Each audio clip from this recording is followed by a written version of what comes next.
Jharkhand plane accident के बाद अब दिल्ली से एक बड़ी और चिंता बढ़ाने वाली खबर सामने आ रही है।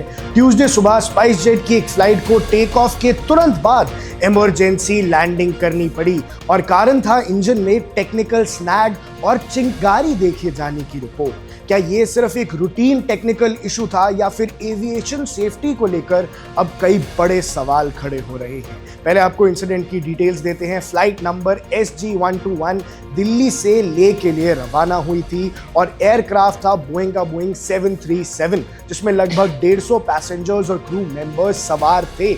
फ्लाइट का शेड्यूल डिपार्चर 5:55 सुबह हुआ, लेकिन एयरक्राफ्ट ने करीब 6:08 AM पर टेक ऑफ किया और टेक ऑफ के कुछ ही देर बाद इंजन में ये टेक्निकल प्रॉब्लम डिटेक्ट हो गई। सोर्सेस के मुताबिक इंजन में चिंगारी देखी गई, जिसके बाद पायलट ने तुरंत एविएशन इमरजेंसी सिग्नल मेडे मेडे मेडे इशू किया और इस कॉल के बाद दिल्ली एयरपोर्ट पर इमरजेंसी प्रोटोकॉल एक्टिव कर दिया गया। फ्लाइट ने लगभग 40 मिनट हवा में रहने के बाद 6:49 AM पर सेफली लैंडिंग की इंदिरा गांधी इंटरनेशनल एयरपोर्ट पर। और खुशी की बात यह है कि सभी 150 पैसेंजर्स और क्रू मेंबर्स को सेफली डीबोर्ड कर दिया गया और किसी के घायल होने की कोई रिपोर्ट नहीं आई।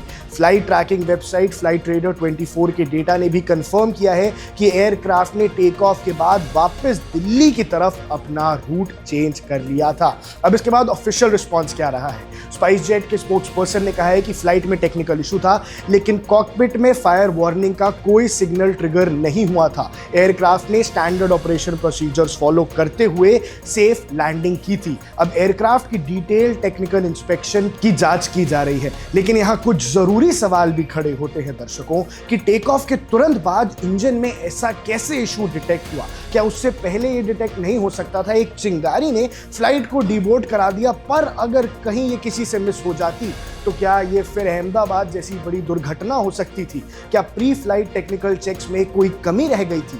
बोइंग 737 जैसे वाइडली यूज्ड एयरक्राफ्ट मॉडल्स में अगर इंजन स्नैग होता है तो ये कितना कॉमन है, ये एक बड़ा सवाल है। और क्या इंडियन एयरलाइंस में मेंटेनेंस ऑडिट्स और सेफ्टी चेक्स पर और ज्यादा स्ट्रिक्ट मॉनिटरिंग की जरूरत है? ये भी याद रखना जरूरी है कि एविएशन दुनिया की सबसे सेफ ट्रांसपोर्ट सिस्टम में से एक माना जाता है। पायलट्स को इमरजेंसी सिचुएशंस हैंडल करने की स्पेशल ट्रेनिंग दी जाती है और इस ट्रेनिंग के चलते एक संभावित बड़ा हादसा आज टल गया और उन 150 पैसेंजर्स के साथ क्रू पिट की भी जान में जान आई होगी।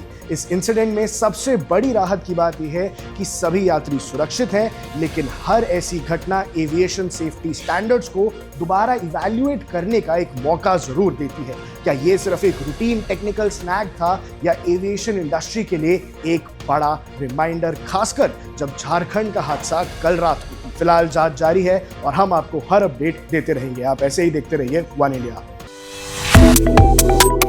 Subscribe to One India and never miss an update. Download the One India app now.